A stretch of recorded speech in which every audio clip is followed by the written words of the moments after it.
And yes, we are live. So, welcome once again to Youth Flag Rugby Discussion, just our little podcast about non contact flag youth rugby. This is mixed gender and it's rugby union.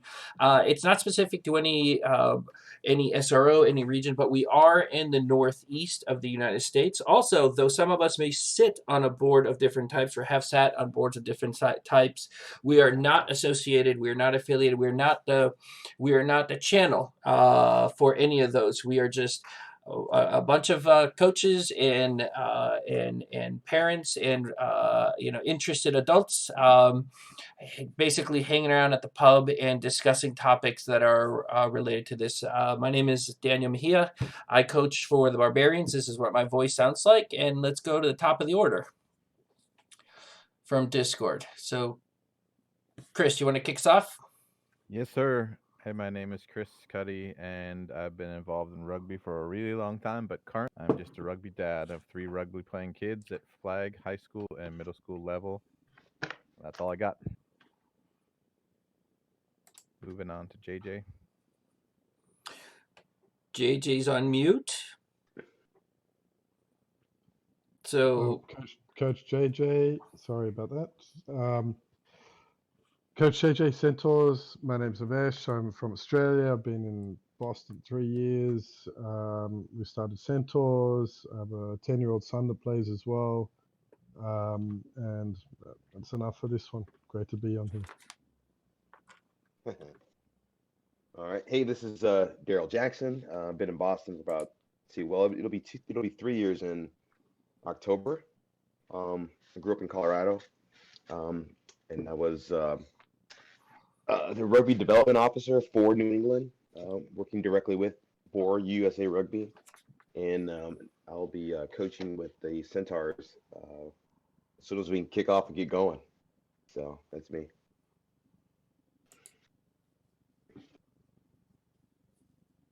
and Paul, you're on mute. Sorry about that, guys. No Hi, worries. everyone. My name is Paul Leahy. I 7 years in Boston. Grew up in the south of Ireland in a small town called Cove.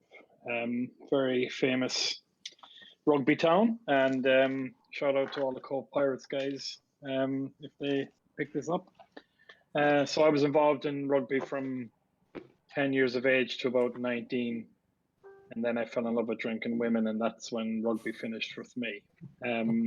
But I picked it back up again when I moved here to the US as part of my son's growing up. And I was first involved with Stephen and Alan and the guys out in Rentham, because it took me about a month to find a place, and I just happened to find Rentham. I knew it took a lot of searching to find it, looking for youth rugby, and then more recently, I got tempted to the other side with the Wolfhounds, and last year kind of coached the U12s. And I've been watching these podcasts, but great to be involved tonight. Thanks for having me along. Great to have you. Great to have you, Sean. Hi guys, this is Sean Kelly here. Started playing rugby back in 1977. Yes, I am that old. Played in Ireland, played in England, played in the US.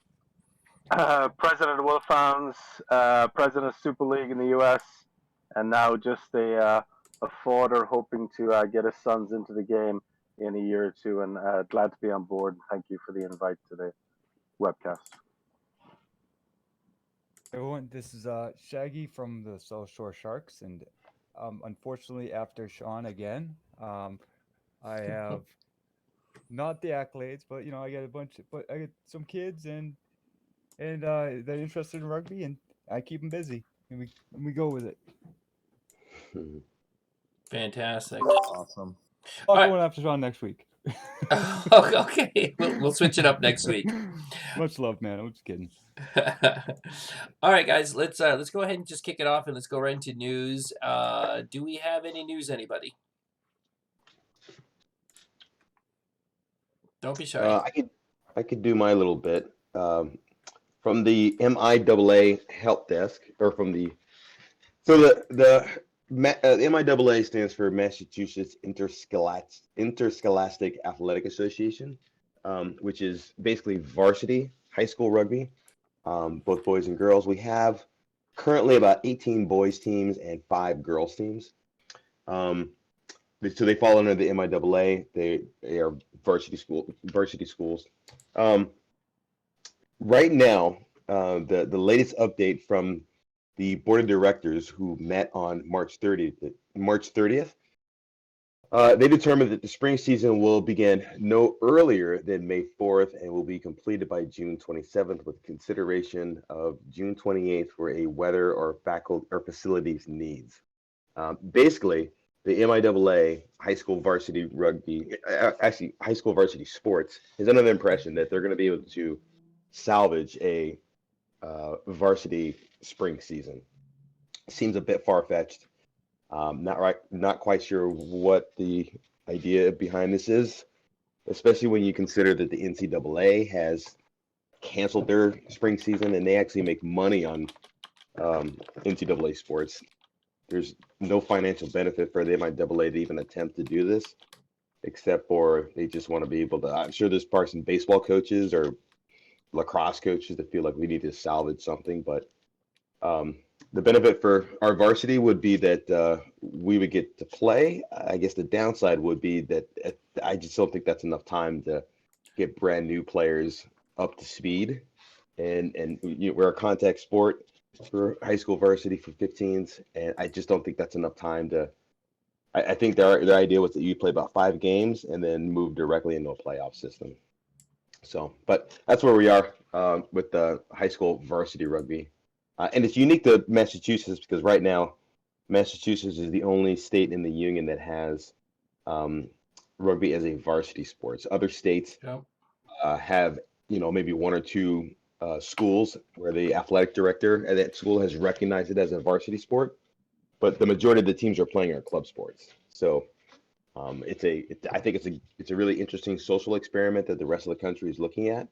For those of you who have coached high school varsity, I have. There are definitely some pros and cons to going varsity, but it seems to be the trend that everyone is. It's hard to say if everyone wants to go that route, but I think it's good to have it, just so people can take a look at it. All right, that's me. Hey, Daryl, this is Coach Allen from the Barbarians. Apologies, I missed my introduction at the beginning. A quick question on that. Obviously, for MIAA, that's entirely about schools and school teams. What does this mean for the clubs like the Wolfhounds, the Barbarians, etc.? Are we having a 15 season, do you know, or are we going straight into a 7th season? Are we starting early on the 7th season? Do you have any insights into that, please? Can you hear me? Yeah. Okay, good. I can never tell if I'm muted or unmuted. So I'll never mute you. I had someone in Connecticut ask me a question about, will USA Rugby allow the MIAA to have a varsity season? And the issue is that even if USA Rugby was working on all cylinders, high school varsity kids don't register with USA Rugby, so they don't. Just kind of like maybe soccer kids who play for their high school don't register with USA Soccer. They have a varsity season, then they have a club season. So if for whatever reason, if hypothetically the MIAA they open the schools back up and kids can go back to school and they can play a varsity season, it really doesn't have much to do with the club season at all. It's club kids would have to take their direction directly from USA Rugby. And so once USA Rugby said you can play, then club kids can play. But the USA Rugby has nothing to do with varsity sports. We do have actually a direction there. So apparently, what the official stance for Miro anyways is we're going to align with MIAA's policy. So if the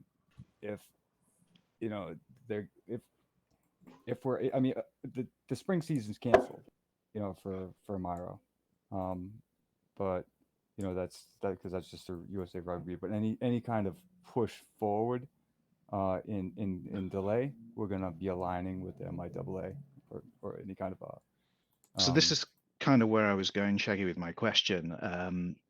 So, with high school, if you don't have a 15s team, you only have a summer season, and it starts as soon as the MIAA season is over, and that normally is early June. Obviously, with the MIAA pushing into late June, does that mean we're going to delay the start of the high school club level or high school aged club player 7 season, because a lot of the players play for MIAA and they can't play for the clubs? Or are we going to have a 15 season for clubs, through Myro? And I appreciate we probably don't know the answers at the moment. It was more just a case of if there was insights, I'd be interested to hear them as the high school coach here. So from my perspective, from just the start of so Myro's season isn't going to be pushed forward as far as I've heard in any way. So I would say it would just be a straight cancellation of spring rugby, because that's what USA Rugby said. So we're taking the direct doctrine of USA Rugby, and that's we only have other things that are going to prevent us from starting, right? So we're being prevented from starting by the MIAA and by USA Rugby, whereas MIAA can kind of act as their own entity inside of USA Rugby. So it's very unlikely. I'd say I appreciate it, but thank you for the answer. It's kind of sort of not what I really want to hear, but no, I totally understand. It's reality dictates. Well, I'm not sure I fully understand. There's two things about this that I hesitate to continue this conversation, because I think that this May 4th date for MIA is optimistic, and it appears to me that they're really clinging to the hope that they can salvage something for their spring season for some of their high school athletes. But if they were to do it, and if by some miracle we're looking at the beginning of May, and we get the all clear, and for some reason we have the ability to go out from our lockdown, I'd be interested if we could start and I thought that's what you're saying. If we would be prevented from starting the summer season early. So okay, I agree. Spring's gone. The spring season as we knew it. But if people are out and about and high school, no, I'm sorry, children, I wonder if we could push and if it was safe to do so, if we could push it. I don't know if that's what there was. We answered that question, Shaggy, but it seems like it seems hardly worth speculating at this time. But this is what we've been talking about the last couple of weeks. Let's just say something happens in May, we want to be ready to go, and this gives me just a spark of hope. And I think we could all use a little bit of hope for rugby sooner rather than later at this time.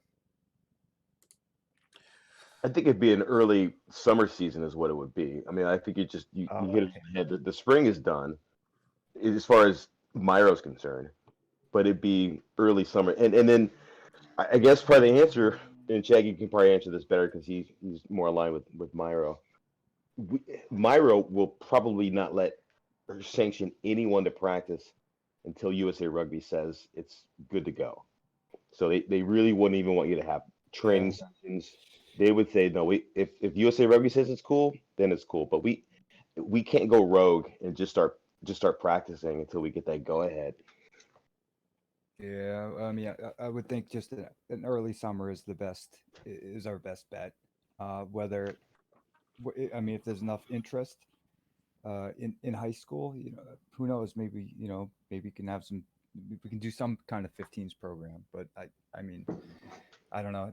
Everything's up in the air right now. It's unfortunate, but spring's done from USA Rugby's perspective, and therefore from Myro's perspective. So 15s, unfortunately, from the youth club perspective, it probably isn't happening in mass this year unless we figure out something creative.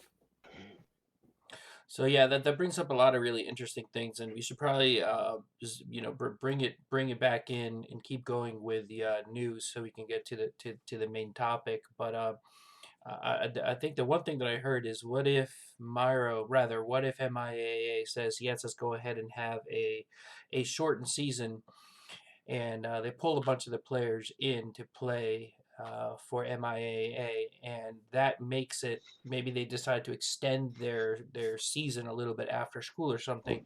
Now it starts really crunching into the space that we would be having in sevens for starting as early in the summer as possible if they're going to be extending beyond that. So are we going to see an overlap that's actually going to hurt us one way or another? I don't know. Are there options for if they can't actually get off the ground, but they say, yes, we were trying to, can we sweep those players into playing sevens, because it's a lot easier to field than 15s. I think those are a lot of really great high school specific topics that if we get a show about high school going, you guys can explore that all you want. All right. So anything else on that MIA thing, or should we move to the next news topic and then move on to the main topic? No, I think we're good, huh? That's all good. Okie dokie. So any more news aside from the fact that is there any news from USA Rugby or any news from Amaro, local SROs or anything? There are things in the works, but nothing I can comment on. All I know is, within the next week we should be getting things really kind of moving forward full steam, in the bankruptcy proceedings and just deciding from the state level where we're going to be going in like a direction in regards to that. But nothing's been concluded yet, unfortunately. Yeah, and I think you're exactly right, Shaggy. I think from a USA Rugby standpoint, there's probably a million things behind the scenes that they're working on, but they don't feel like they're in a good position to say anything. And I think in a lot of ways that's kind of Myro's position as well, is that they're really hoping to take the lead from the national office, and so they're kind of waiting and seeing as well. And that's the situation that's happening all over the country. Is everyone is uh, thinking that, yeah, our spring seasons are done. We want to start maybe early summer, but we need to plan for maybe the worst, which is that USA Rugby might not be around. So what does that mean for insurance? So should we go out and shop around for our own insurance? Should we wait? How long do we want to wait? So that's the conundrum that I think, 'cause I dump on Bill Good and the president. I forget. I'm drawing a blank Dave. on our president, Dave. But I really think that what they're doing is to wait and see. Like you said, it's everyone's just kind of waiting to see what kind of direction they're going to take. But I think unfortunately it adds to the uncertainty when they can't just say, hey, look, this is what we're working on. This is what we're hoping to get. Instead, they say, you know what, we're just going to wait until we hear something concrete. You're right. It'd be better, in my opinion, anyways, in a lot of ways, if we even got just some reassurances, even some incomplete viewpoints from the league. But that's not what they're doing. You're absolutely right. I think it's we're waiting to see what's happening with USA Rugby from the state perspective, and USA Rugby is going through a whole lot of nonsense right now. We're waiting to see what the lawyers are saying, and when you're waiting to see what lawyers are saying, you better get ready to wait in a hurry. So it's unfortunate, but I think within the next week we're getting things at least moving. We've decided where we're at. At least USA Rugby has, right? So USA Rugby's all right. We're bankrupt. We're Chapter 11. So that's so they're forced to move forward on that, right? It's been a whole lot of up to this point. It's been a whole lot of hoping that things weren't going to get to this point, and it's like now that we're here, finally, good. Now we can kind of, at least start dealing with it, and I'm confident we're gonna be doing that from the state in the national level. To what end, I don't know, but all I know is things are gonna start moving forward, whether we all like it or not. So, things should happen quickly. Really, I'd say like within the next 2 weeks, we'll have a good idea of what's going to be happening in regards to us at the state level. In the worst case scenario, where it comes to insurance and coordination, we can figure that out as a community anyways now, especially at the flag level, at the youth level. Not really the biggest deal as long as we have lines of communication together and are able to do these things, and we are, so it's all good. Yeah. Okay, and that's a good segue. And actually, it's a good note. Daryl, you mentioned, I think, the thing that we've talked about a couple podcasts in a row, and that is insurance. And just a teaser for later on in the show, we're going to be talking about the community we're trying to build on Discord. And there's a lot of, I was very surprised at all the resources that went into the insurance channel. We built an insurance channel in Discord, particularly because a lot of people, a lot of coaches, a lot of clubs are starting to really, scratch their heads and chins about what they're going to have to do with that. And a lot of people started putting a lot of information in there, which I think is pretty awesome of the community to sort of help itself that way. Anything else on news, or should we move on to the next to the main topic? I hesitate, Daniel, but there's a couple things that Shoot. maybe are worth talking about. One's more relevant to our prior conversations. First of all, in the international news, I brought this up earlier this week. Last week, about a week ago, Rugby Pass came out with an article that said that the English Premiership, the Gallagher Premiership, is going to play rugby or try to play rugby on the Shetland Islands. Has anybody heard or seen that story? Yeah.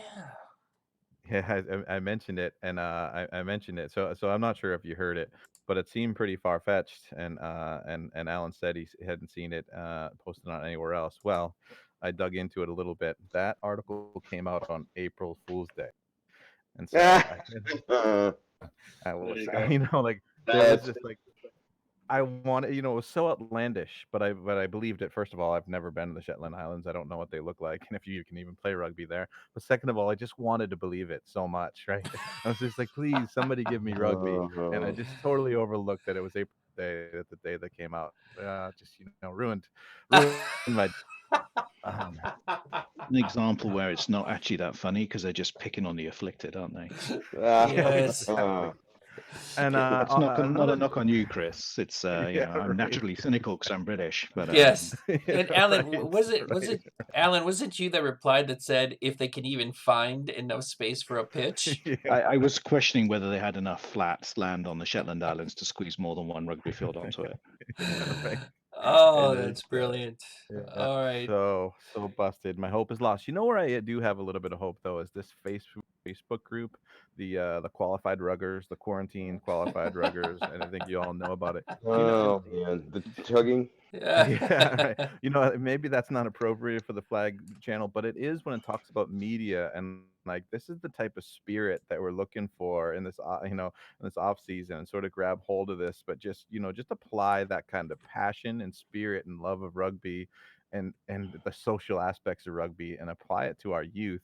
There's something there that we're trying to grab a hold of, and it's just like we're missing the beer piece. I think that gets that sort of is the glue that Yeah, keeps everything together. But we're trying, right? We're trying, and it's a glimmer of hope and what we're trying to do. And so I'm still hopeful that we're pushing this, and we're going to talk about this later in the podcast about some of the things we're trying to do. But it does go to show you the passion, the worldwide passion, and how much we miss it,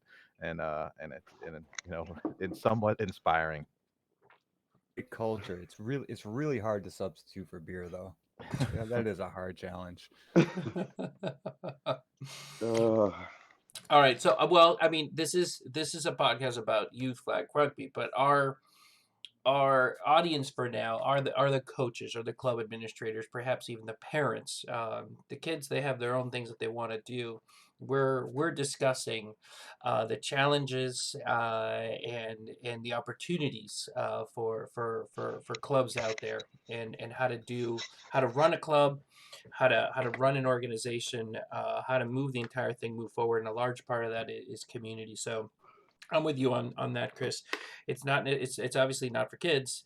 Well, it's not intended for kids, but that passion that's there and that grassroots, the fact that it just sprung up from nowhere, and I think it made it into the news about how it had 35,000 or is it 40,000 members in I think 3 or 4 days or a weekend. So it took off like wildfire.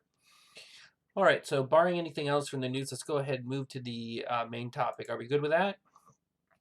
Yes, sir. All Yes, right, yes. let's go ahead and do that. So, our main topic is basically the role of the SRO, the State Rugby Organization. For us, it's for in Massachusetts, it's MIRO, the Massachusetts Rugby Youth Organization. And this is if you had help us define, help us dream up, help us think on if you had unlimited resources, unlimited time, um, what are the things that you would look for an SRO to be able to do to help drive forward the rugby agenda? I think we've had a lot of shows where every now and then we go bing. That's something that we want to keep on the list for. Wouldn't it be great if Myro was to do this for us? And again, let's not just talk about Myro. This is for other SROs anywhere in the United States or who knows anywhere else. And if we want to take examples from what other people are doing in other countries, let's go ahead and toss them in here. So let's go ahead and just jump right into that. I think right now because there is a lot of that. Fear, I don't know, that unknown of what is the role of what's going to happen with USA Rugby. Is this a wind of change? Let's go ahead and just start throwing in there really well thought out, or as best as we can, ideas and concepts of what should be the role of the SRO. What are the things that we would love for them to do? And the thing is, because we've done this for a couple of shows, we have a couple different categories that would fall into. And so keep in mind, think about it from like the folks that are starting a club. Okay, they're going to have a specific set of needs. Let's think about the clubs that are already on the way and they have a different set of needs, a different set of concerns. And perhaps a really well established now club. Maybe it's part of an academy. What are the types of things that they would like to be able to see the SRO do for them, or just do in general to be able to move this entire thing forward? Does that make sense to everybody? Everybody good with that? Yeah. Sounds like a plan. All Let's get right, it. Let's get it. guys, jump in. Who's first? Who wants to start on a topic?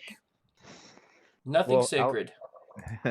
you know what? I can start. I want to give just one little example that I could use, but the general premise is that I want an organization that's going to help grow the game. That the answer and the fundamental premise between every decision they make is going to be, this going to grow the game safely, right? Is this helping build rugby in our community?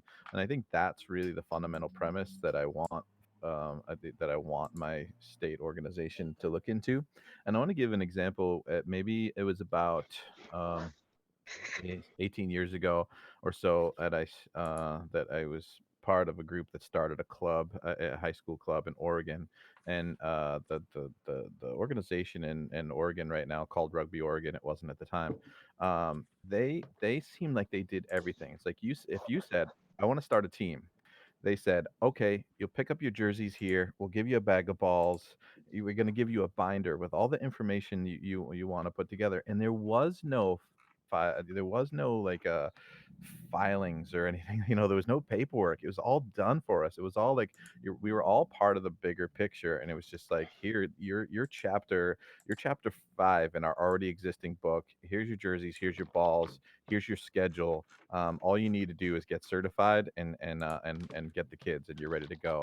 To me, that's sort of like a dream scenario, and probably where I just want to start. Okay, what Yeah, were some of the that's things? awesome. That's kind of like, I was a Boy Scout, and Boy Scouts kind of do something kind of like that. They don't make you jump through a tremendous amount of hoops. I mean, the one person who's probably doing a lot of the work on the front end is the scout leader. But once you get your scout leader certified and background checked, and you go into the Boy Scout office, and they give you essentially a kit that you can take back to your community and start your Boy Scout troop. And then they offer, then they send a representative to kind of help you run your first meetings, i.e. practices, recruit parents, recruit kids. they offer you a little bit of advertising, social media help, but the Boy Scouts and i.e. the Girl Scouts do kind of that same kind of thing. That's their role, is really to produce more Boy Scouts and Girl Scouts, and they are very hands on, because really once your club gets up and going, then that's the easy part. It's really the real bread and butter work is helping with brand new clubs upstarting, and here in the U.S. that's where we really need a lot of help, because the vast majority of Americans have never seen this game before. So that feels like that needs to be their primary focus, or at least one of the board members uh, at Myro. That needs to be a primary position, the position that needs to be funded the most, to get rugby into PE classes, to get rugby at after school programs, and to get rugby in communities. When someone raises their hand and says, "Hey, I want to start a rugby team club in my neighborhood, in my community, how do I get started?" And like you said, damn all the paperwork and getting people registered and all that jazz. Look, just I just want to get playing. I just want to get going. Kids just want to play. This is what's the simplest, easiest way to get it going. If we could make things simple, that would be that would be awesome. And just cater, if an organization is just able to cater to the not the desire, but let's just say the desire of the people that are trying to start the team, and are able to kind of help that along by by connecting people together and having things in place, having those relationships in place with with the insurance, with whatever, if there's a parent organization, that if with the town and the region in general, as well as a nice a good good branding, and a good web presence that can create you know create an air of importance, to those areas that the new teams are trying to start up in. I think that'd be super helpful. I don't think a lot of I don't think a lot of governance or hoop jumping are ever a good thing, and obviously mitigating those things are for the best in whatever way possible. Yeah, I would just, I don't know. I might like to hear from the Vesh here, because it seems to me that you've been associated with starting a club soon. But I think it was about 7 years ago or so that Dan Mason, along with me, but to be fair, Dan did all the work, started up the Sharks, right? You were there too, Shaggy, right? But Dan did a lot of that work, and you start up the Sharks, and it was like he had to get his nonprofit status club. He had to find field space. He had to get jerseys. He had to figure out registration and waivers.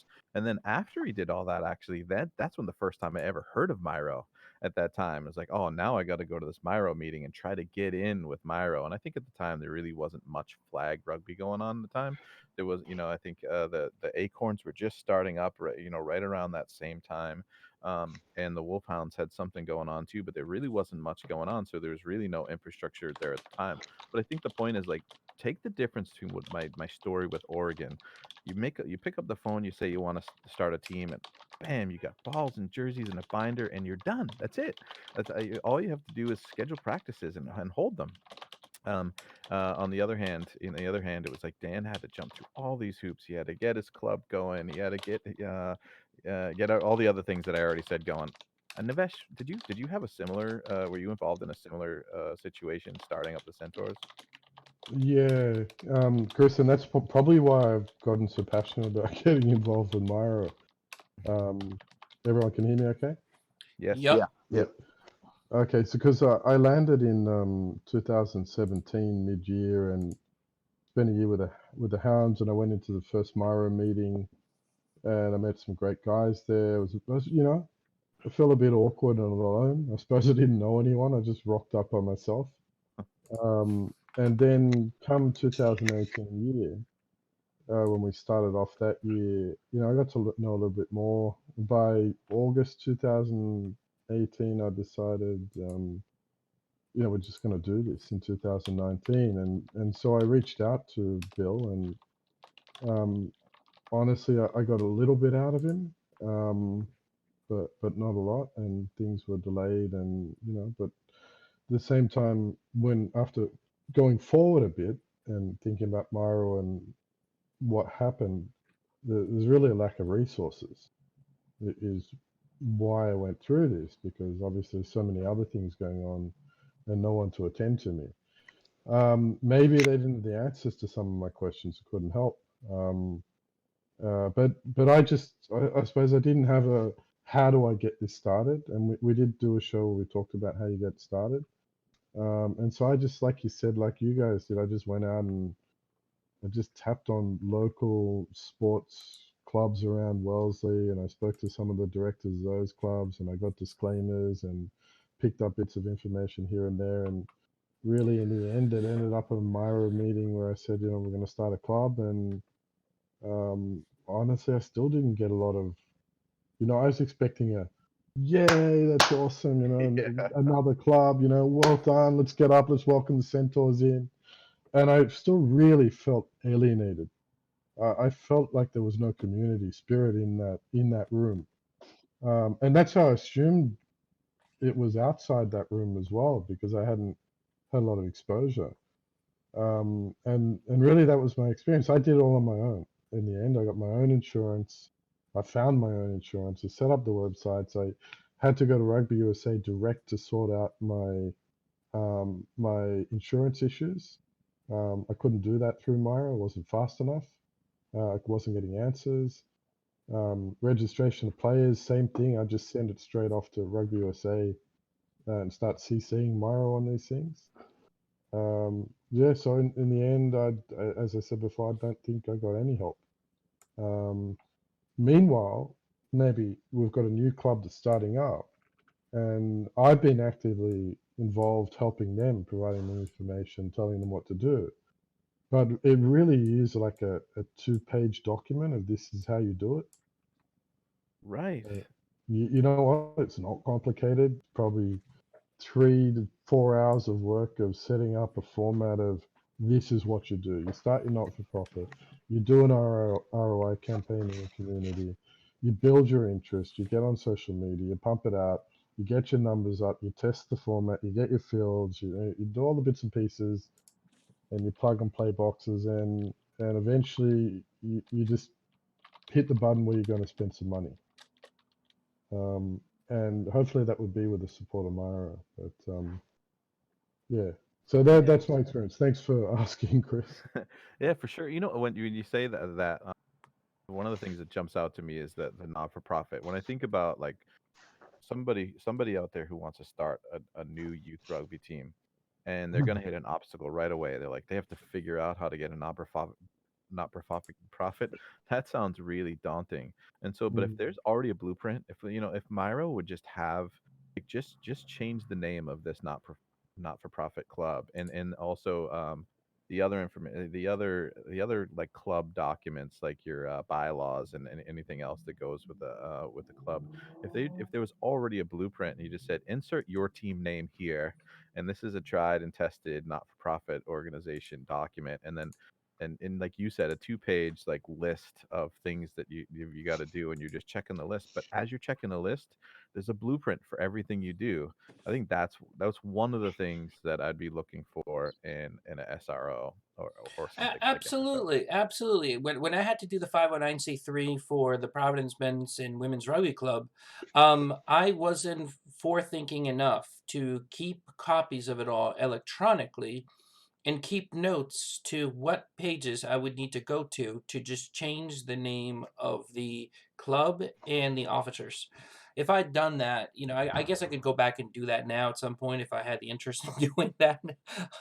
but but literally, once you have it and it's ready to go, and you already know where you're going to have to mail it to, really all you need to do is change half a dozen different fields, if you're grouping the officers all into one. Because I remember it was pages and pages and pages, and most of it was just really, once it had been prepped specifically for rugby as opposed to art collaborative or whatever, it was almost like a form letter, and I should have done that. And I'm Yeah. all with you guys. I'm 100% with you. And Avesh, JJ, I'm I'm truly sorry that your experience was the way that it went.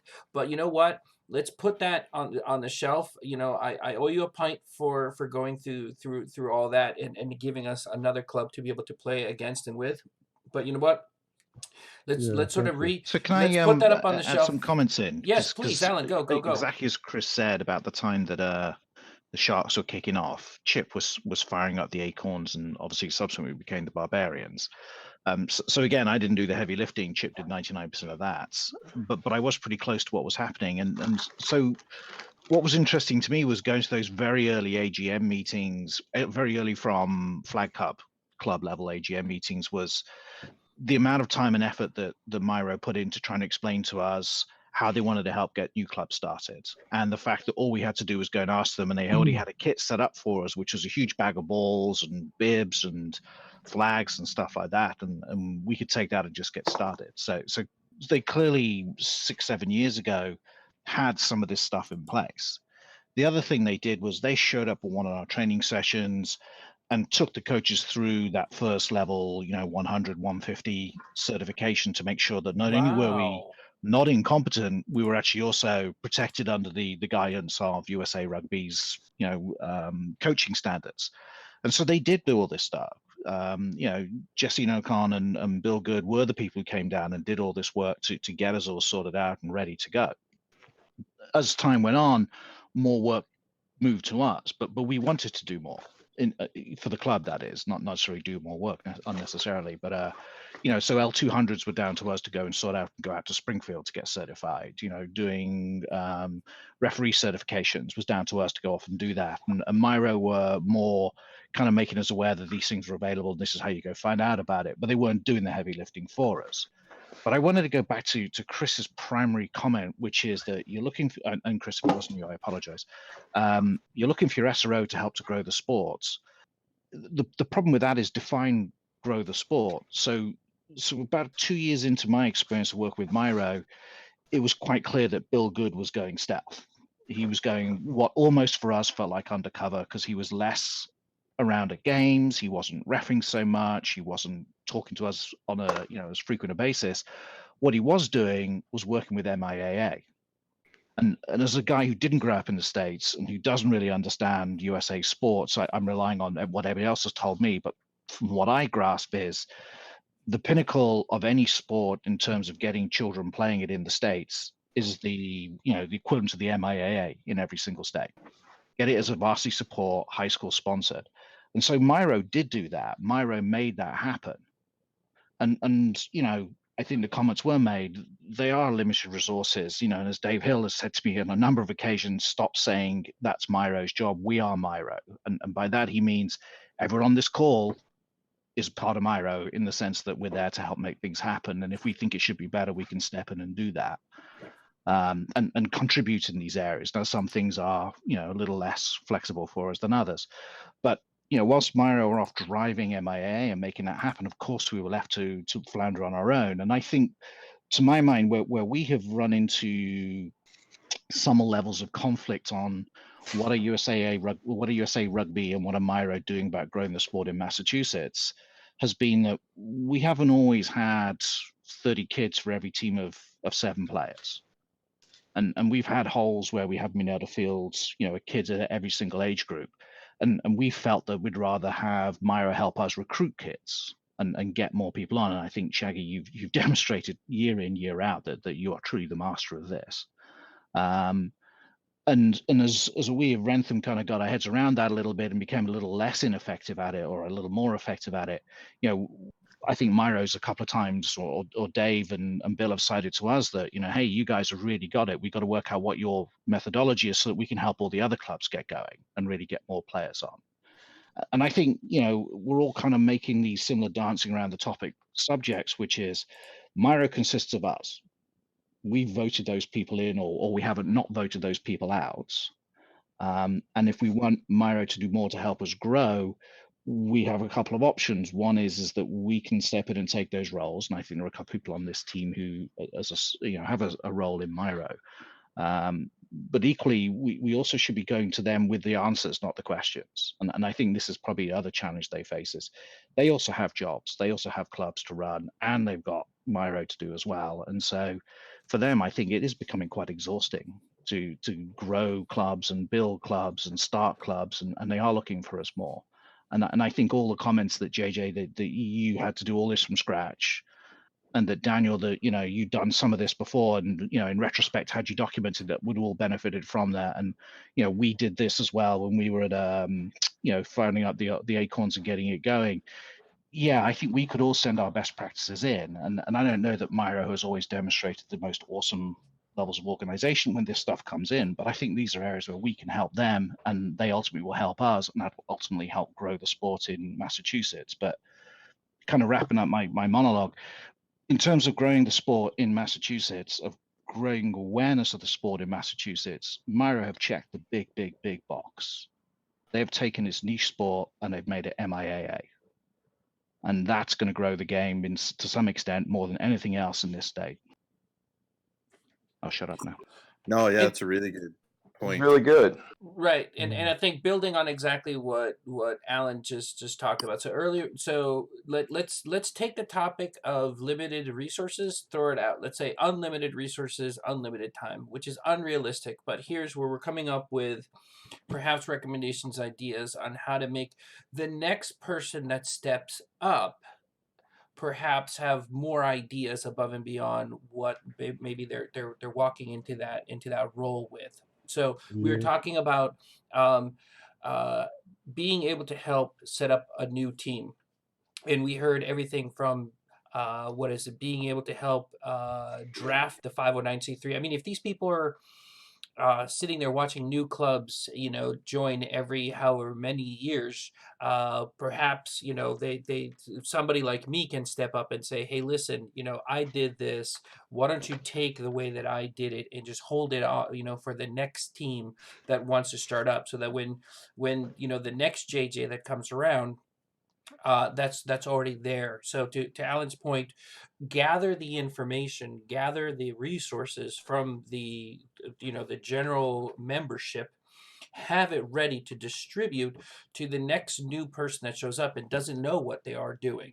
And so I think what we heard, somebody from Miro, somebody from the SRO showed up to practice to help coach the coaches.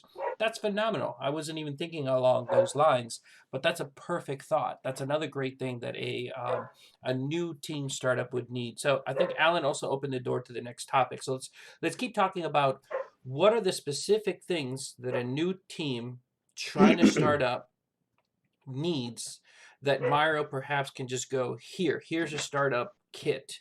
And this is what we do. So we're going to help you. So team startup support.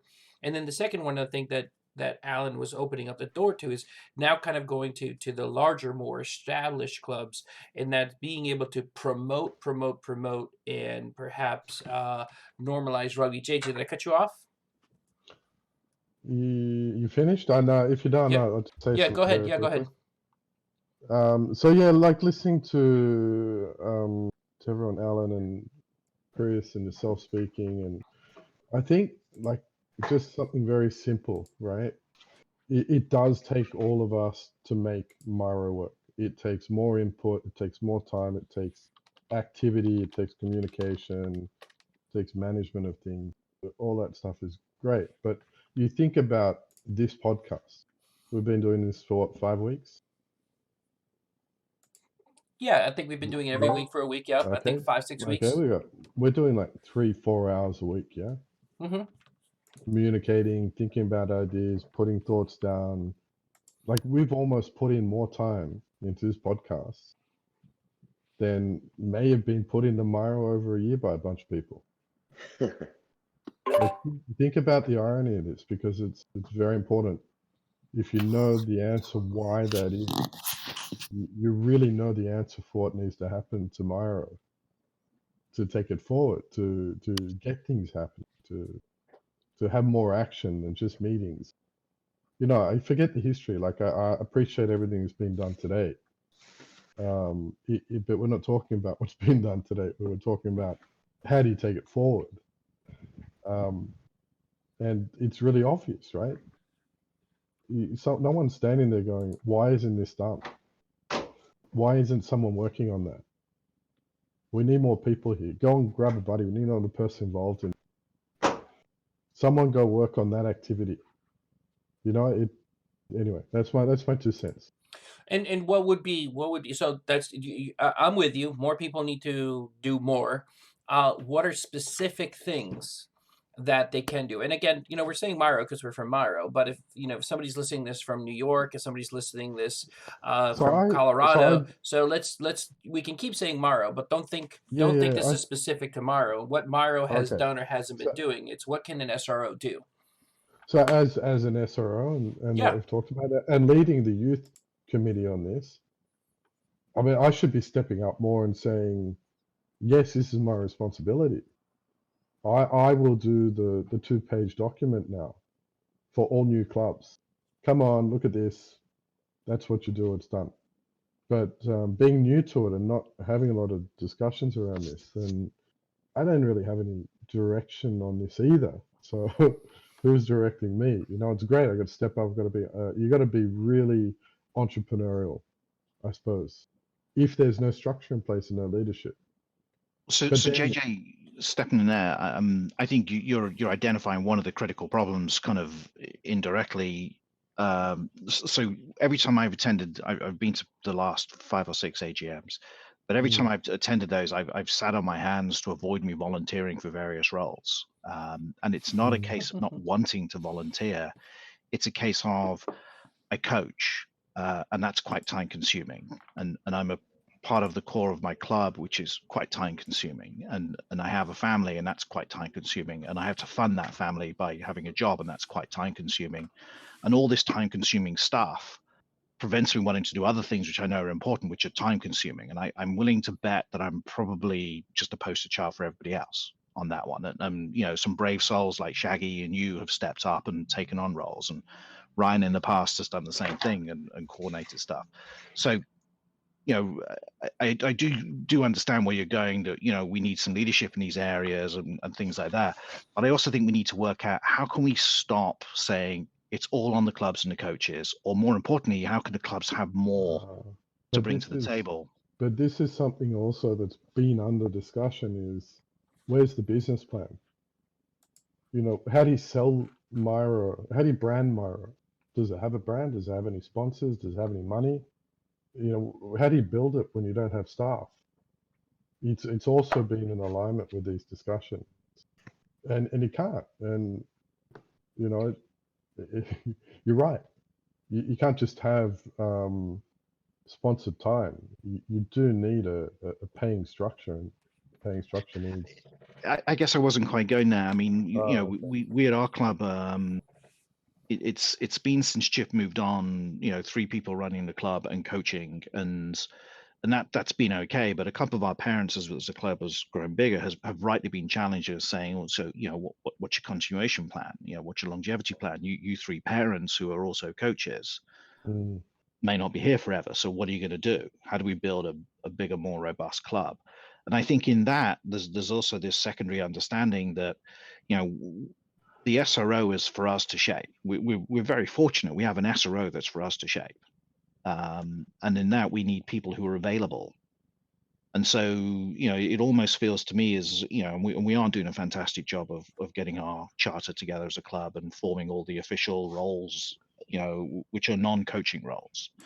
But maybe one of those roles needs to be the club representative for Miro. And that person's, our expectation of them is they take on a role like the one you have, be the youth coordinator. Because when Ryan ran it, he whipped every team into shape about getting our games on the calendar, knowing where we're all going to be playing. And it was a pretty well coordinated year, given that we also got to show up and put all the flag referees on and all that sort of stuff. That was for your summer. Yeah. This was a few years ago. And so in 3 months, I set up a spring league. Yeah, no, it's no reflection on suggesting that you haven't done as awesome a job. I'm not as close to flag now, so I'm not. But I'm saying it can be done. It's easy, but yeah, but it But it's wasn't directed. bandwidth. It wasn't direct. This is what I'm getting to. It wasn't directed for me to set up a spring league. Right. It wasn't even discussed. It was a thought that I had and said we should go and do this. And then having multiple discussions with different people that got consensus. Yeah, we should be doing it. And I was just doing the admin work in the end, putting it together. But what I'm saying, it's not coming from top down, Right. and these things aren't going top up because they're just stopping at a point. So these Well, ideas and so in the that respect, communication up the board right. and the channel for the board to communicate stuff back down, it seems to be in a bit of a grey matter. Is the way I'm seeing it from the inside and outside. So to me, it's one word. It comes down to leadership and direction. But I think if you go back to the comment I was making about bandwidth and everyone involved, Dave and Bill are in the same boat as we are. Oh, absolutely. But it still takes leadership to build this and take in the right direction. Danny just put Well, this you know what, together, guys? Hold on a this second. podcast. I think we're getting a I'm going to little. take this So into listen the up. car park with. No, I'm just kidding. So hold on a second. I think we're getting a little bogged down on how, on how this is going to get done. How are they going to be able to manage this with not enough resources? How are they going to manage this without a top-down view, or is it a down-up? And you're right. Execution is really important. But execution is an art form all on its own, and it has severe limitations. And a lot of those are time, money, and accuracy or good. How good, how fast, how much it's going to cost. Let's get away from that discussion. Let's get away from the Miro discussion. Let's get away from the discussion of how much it costs or how much effort does it cost. And JJ, to your point, it's you came into it with an idea of what it is that you wanted to implement. Alan, you brought up a great point, and that is that Ryan went into it thinking, this is what I'm going to bring to the table. Fantastic. These people had great ideas, and they were able to execute on it. Let's do this. We can't control how somebody executes on it or not unless we decide to step up individually and decide that we're going to do it. But what we can do is offer a lot of really great ideas of what it is that an SRO, whether it's in Massachusetts or in Colorado, in California, in Texas, wherever it is, we can offer some really great ideas of what an SRO should be able to do. Or at least let's have a discussion about whether we are smart enough to come up with really great ideas. And maybe, we only had 2 or 3 ideas and JJ already took one and Ryan already took the other one. But I think we can come up with more, particularly because we've been complaining about how it would be great if there was a new team startup support package, kit, whatever, X, Y, and Z. Can we come up with other things that are not limited by time, resources, any of those things, just pie in the sky type things? That would be awesome if an SRO had time to be able to provide. Does that make sense? Can we agree that we could spend our time doing that? I mean, one thing I would really like to see any SRO do. This is, the current one that we're talking about included. It would just to be empower anyone that's willing to take any kind of leadership role. I mean, Alan was saying he's found leadership might be daunting or becoming involved, and just taking away that perception and making it easy to lead by either a subcommittee, a standing committee, just a region, like someone in charge, having a representative for a team. Any of those, an SRO should be open to accept any leadership position that any team or leader that someone who wants to be a leader wants to do. That they should be able to welcome people in rather than push them away, right? So more yes, more yes. Like, hey, you got an idea, great, go with it. You know what? Yes. We will incubate it. We will empower you to go ahead and look at that idea. So not so much a Shark Tank, like prove to us that your idea is good. More of an incubator, like, you know what? You want to do it? You're actually willing to put in some of your time into doing this? Hell yeah. Go ahead and do it. And guess what? We're going to throw some resources at you to be able to make this easier. Is that where we were going with that, Shaggy? Yeah, I mean, just allowing to make within safety and in general standards, just make it work to grow the desire to make more rugby happen. So yeah. Do you have some examples of what some of those ideas would be? So yeah, it'd be great if if it's great if your SRO had its eyes open, its ears open for ideas, or if not ideas, that people that were motivated. If you're motivated, I'm going to sweep you in, and I'm either going to give you something to do, or I'm going to give you the power to do it. Do you have any ideas? And I actually, you know what? I like that thinking. That makes it a very fertile Yeah. ground for getting things going. Do you have any examples of the things that Well, would be great if your SRO said yes, go with that? I mean, it could be anything. It's just be a general attitude. So yeah, obviously, you know, say a camp, or say someone wanted to run a different, you know, a different tournament than the Bay State games, and put together put together a think tank. So if someone wanted to do that, or your SRO would put you in communication to have those discussions with other people that have a stake in that decision. It's just be about connecting people within the organization, you know, from the top down, Yep. bottom up, to create the decisions that best serve those organizations in whatever capacity. Yeah. I mean, it could be anything really, anything that's, you know, anything that has any stake in, and it could be how many practices you have, you know, having scrimmages, having like a think tank for an alternate type of play for a scrimmage. So like so if you want to play 15's flag, for example, for a scrimmage for whatever reason, you know, how do we make that happen? How do we work that within the current rules? If you know, if see if people want that. Uh, just getting the information out, asking the questions, not being afraid of answers that don't jive with how you're actually doing things, and you know, adapting. Not necessarily, obviously, the people in charge aren't, you know, so if you have a structure like a, you know, just a regular structure, president, vice president, you know, regular board, I wouldn't expect them to change course from the directive, but they should be allowing other people to shape the way that different branches should be going, in, you know, in regards to how they want to do things. I'd like to see adaptation, really. Makes sense. Makes Yeah. sense. Hey Daniel, I got a couple things that really spring to mind. If you go back to the zero basis, like money's no object, resources are no object. What is my dream from a SRO? Some of the things that I'm thinking small.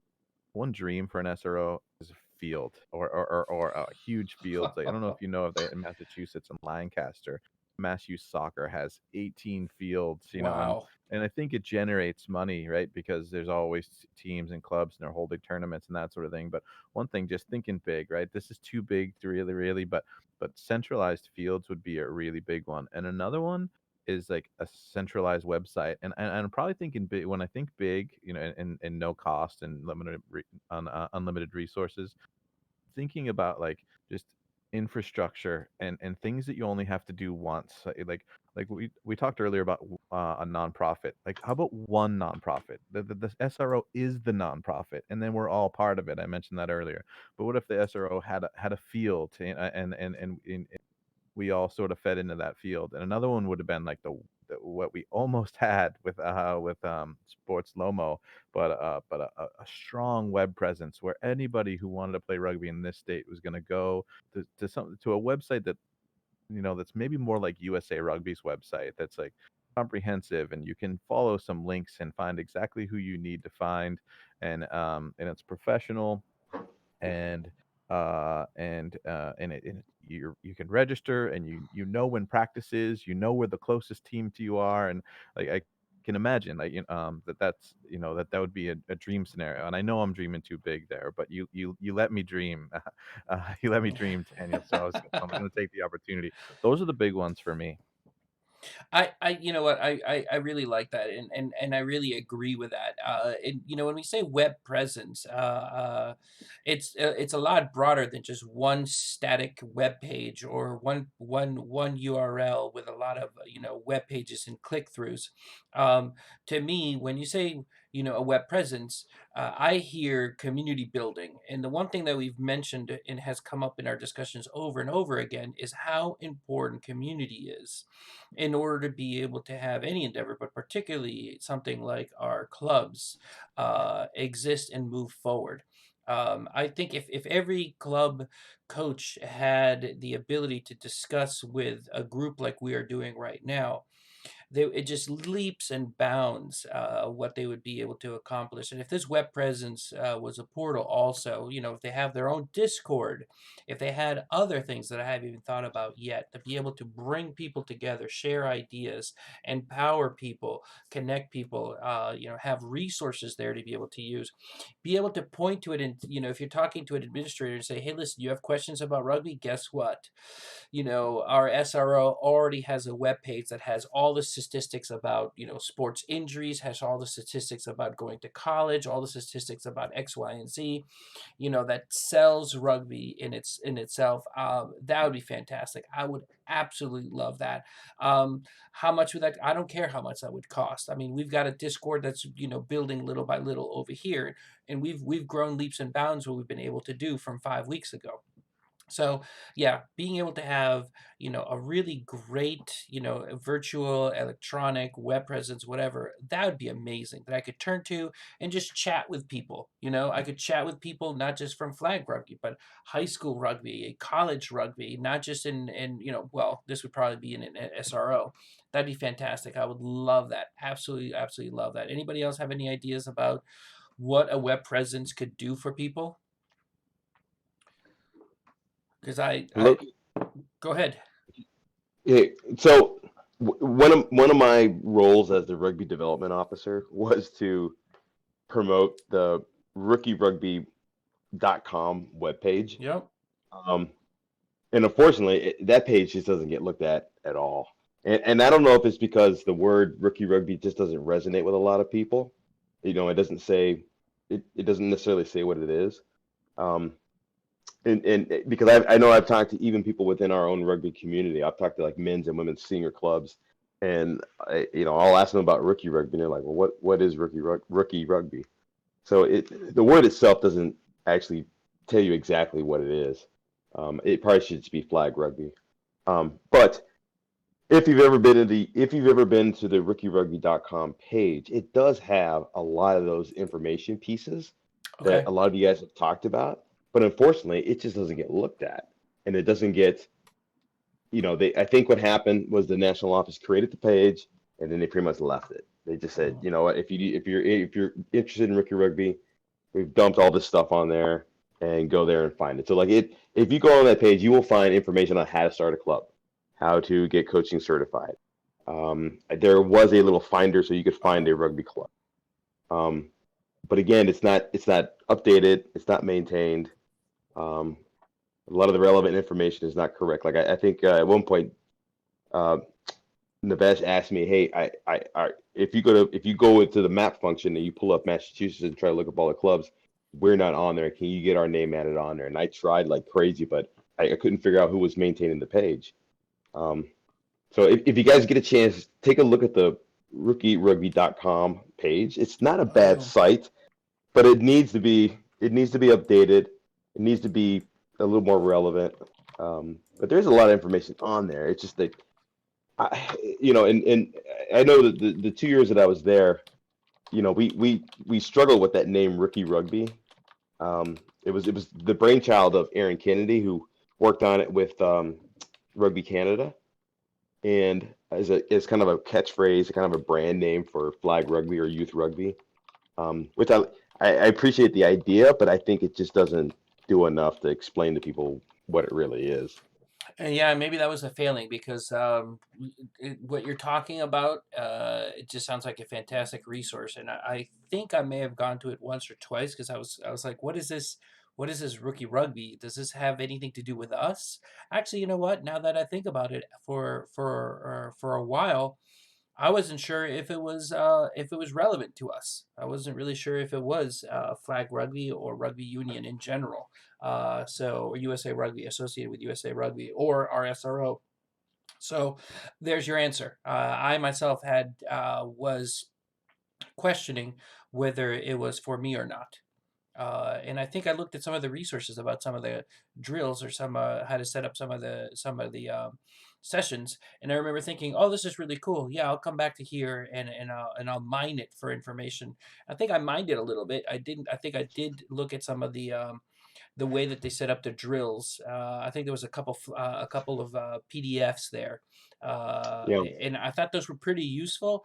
But you know what? I think it wasn't until way later that I realized that yeah, this is us. I'm just not exactly sure how it's tied into us. So that that Yeah. that is a pity. That is a pity. Maybe the branding in it was just not right.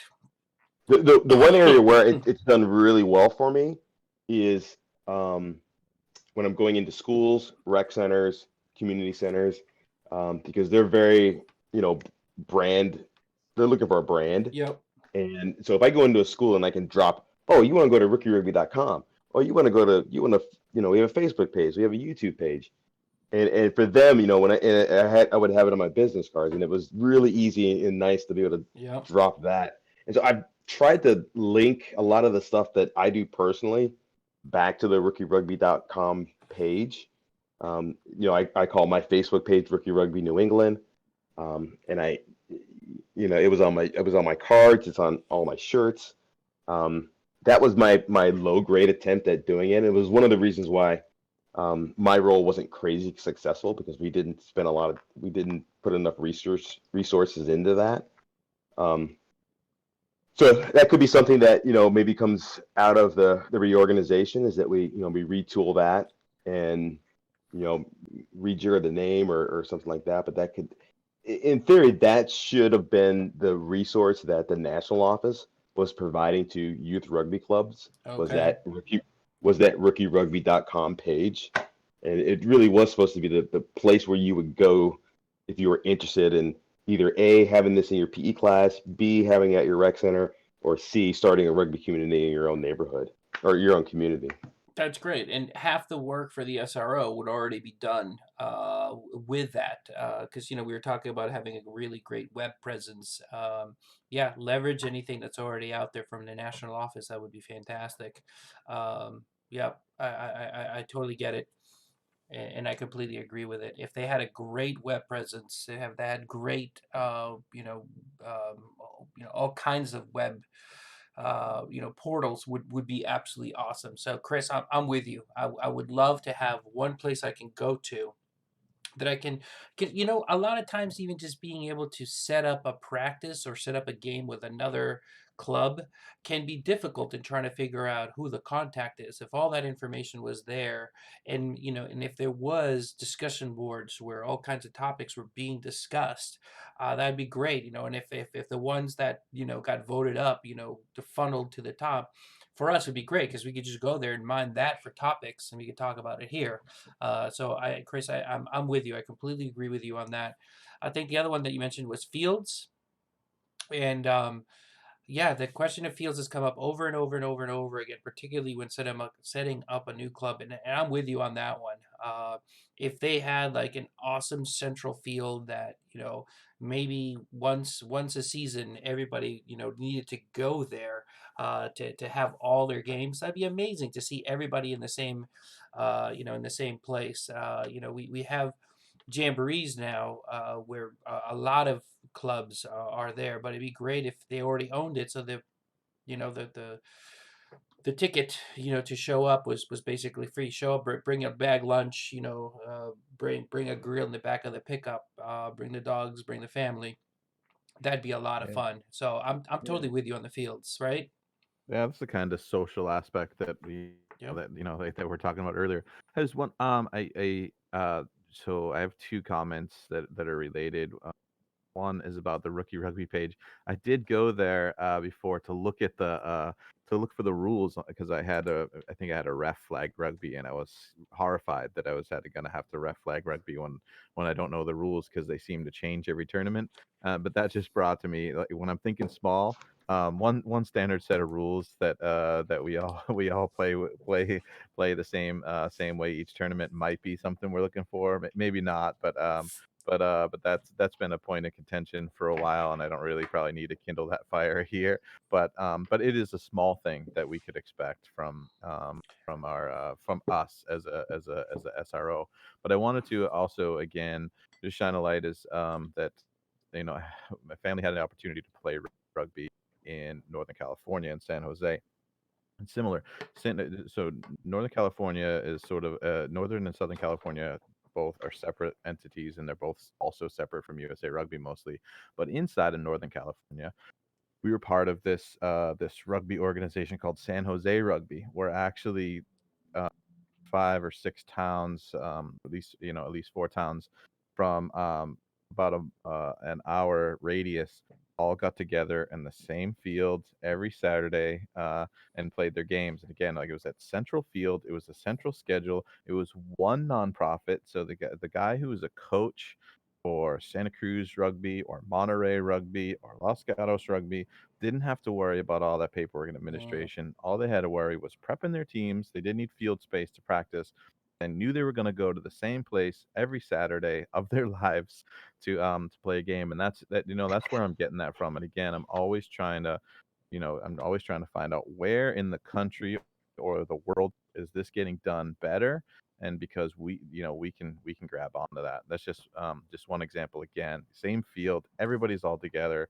every Saturday and with their lunches, just like you said. All right. And that ties into building community, which is just so vital to something like this. There's a lot of fun. It's a large aspect of rugby itself, and it's a large aspect of making sure that a club is healthy and continues to drive interest, so that players keep showing up to practices, coaches keep showing up to practices, so you can have games. So I completely agree with that. That being able to provide a field, to have these, everybody go to me, it sounds like it serves two purposes. One is the fields, and one is community, which is really important. Now, speaking about just fields alone and how difficult it was for new clubs to be able to find field space, and not even just new clubs, I think it would be great for your SRO to be able to take the information from the membership and perhaps be able to put some time into being able to use the clout of the SRO and build good relationships with towns, with YMCAs, with recreation departments, whoever it is, to be able to have a list of fields that perhaps can be used. They're not immediately available, but at least that we know that there's a catalog of fields that with a little bit of work can be used, because they've already gone in and gotten the thumbs up. Some of them may cost more than others. Some of them you may have to be a member of the X, Y, and Z, but at least have them have a catalog of fields that are available all across, your region. If you're an SRO for a region, that'd be great to have. Is it too much to ask for? Hey, unlimited resources, unlimited time.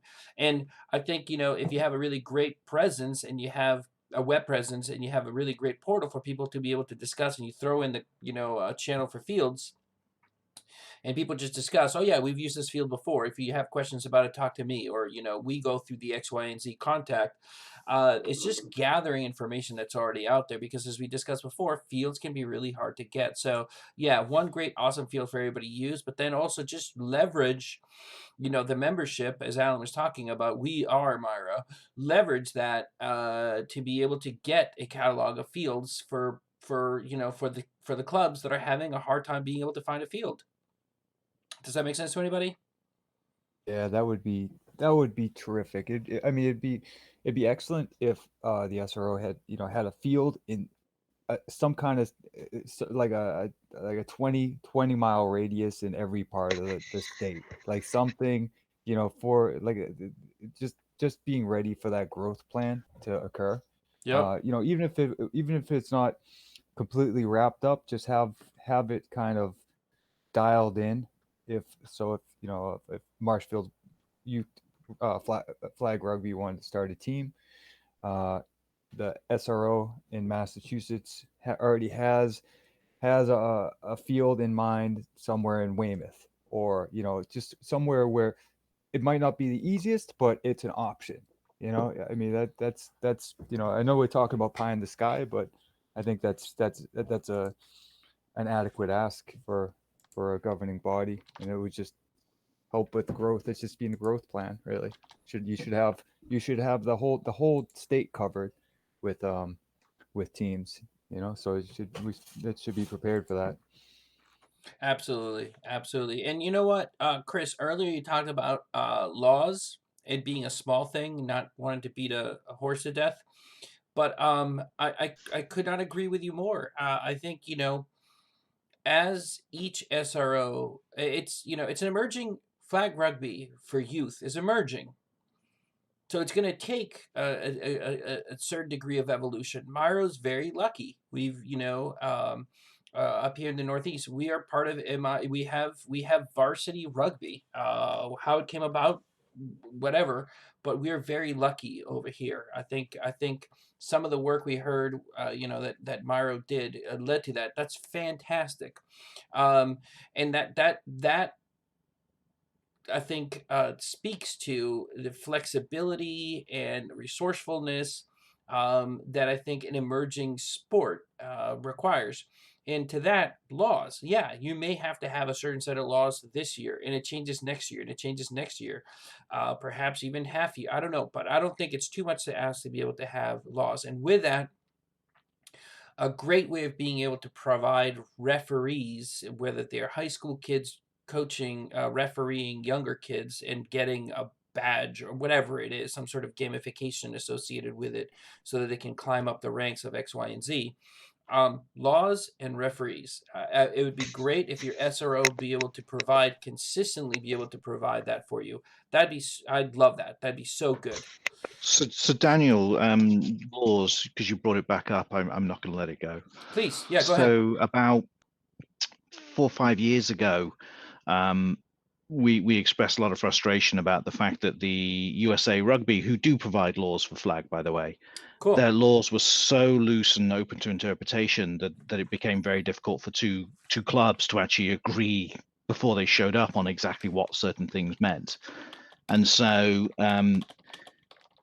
as part of volunteering for Myro, I sat down and wrote up a translation of the USA Rugby flag laws based on proper rugby laws, and we documented this whole great thing. Bill, myself, and a number of other people, and that was then taken forward up to USA Rugby with the hope that what we'd get is USA Rugby to codify a set of laws that everyone could agree to. They didn't. At USA Rugby, allegedly there was another set coming through from another SRO that were, by what I understand, to be not so dissimilar, as because most of it was common sense, but that didn't come pushed down. By the time we got back down to club level, we'd already kicked the season off. There was some frustration on the fact that we'd had these kind of slight variants and changes on the laws. Then I think there was, that committee got restaffed and they came up with some changes to it because those laws were tied to rugby, but not really effective for flag. And so they had another set of changes, which is the step over the ball stuff.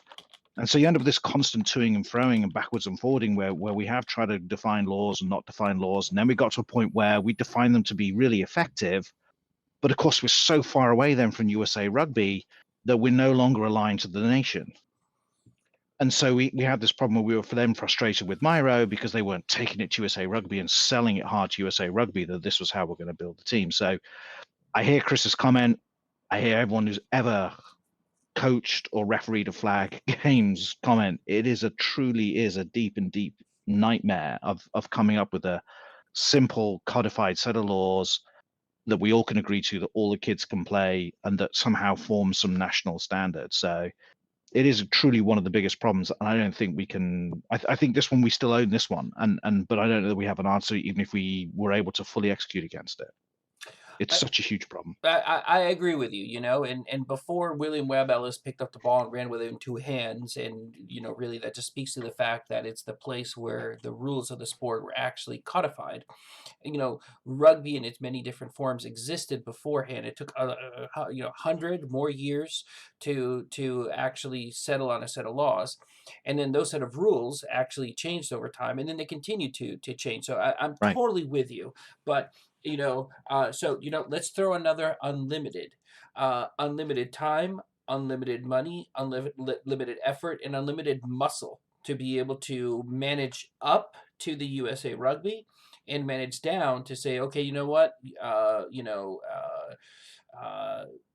New England, Massachusetts clubs, maybe you are on the envelope. You're pushing the envelope of where the laws actually need to be, but you are actually going to cease and desist and back up just a little bit and do it the way that the entire nation is doing it together.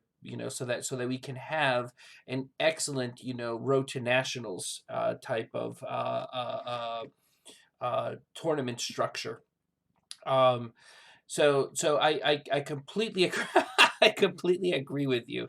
I get it. It's really, really hard. Let's just say that they also have your SRO, your local SRO also has unlimited muscle. And I guess that's all we're talking about, right, Alan? Is because it's such a sticking point, and it's such a headache. And I'm not saying that they didn't put enough effort into it, and I'm not saying that perhaps we didn't torpedo it one way or another. But ideally, if you're an SRO and you're doing things well, you're Then keeping your finger on the pulse of laws and referees. Yeah, I cut somebody else off. Well, who's that? JJ? Daryl? yeah, just a thought, and it's something we've been discussing tomorrow as well. Just as SRO is, really being outward facing to the issues. So meaning, like, hear what has to be said, right? Ask the questions, get the information back from the community. Be data heavy, be information heavy when you make decisions. Don't go into silos, little boxes, like maybe we are on this show for a little bit until we say, well, we're all talking around each other, but actually, what's the greater community feeling and wanting? So, surveys and ask the question. So one of them could be send in what you think is the best plan for developing rugby and that program for developing kids in your state. We'll get all the states in, we'll have a look at them all, we'll put them out on the web, you vote on them. Give us your pros and cons, and hey, and then we'll run with it. So being able to have a good plan and coming up with a great way of being able to come about a good plan, and that is, just going to the membership and being able to gather this information. I mean, they're the Or going, maybe not the membership at large, but yeah, but through the SROs to their clubs, send out this communication. Good point. Good point. The SROs could do it down at their level and get it all back and decide, yeah, this is the way we like it. Get all the states to put that up, and then it's simple, right? You're probably going to have a fair bit of range, but you're going to see the obvious issues that you need to deal with to get everyone on the same field. But you'll also see, and they know because we don't know, how is that state doing, right? Are they growing? Has it been successful? And why isn't that being shared across? But I've got no idea, right? I don't think I could find a document on the web if I search for a year that's going to tell me stuff like that. Okay. Yep. That makes sense. All right, guys, we're pushing this, and we want to get over to the small topic. Do you want to hit more? Does anybody have any more, or does somebody want to sort of summarize the recommendations that we're pushing out to tomorrow? This is the extent of our gray matter, the great ideas we can come up with. I mean, I have one final idea of what Sure. I'd like to see. I'd love to see an SRO just doing a traveling camp.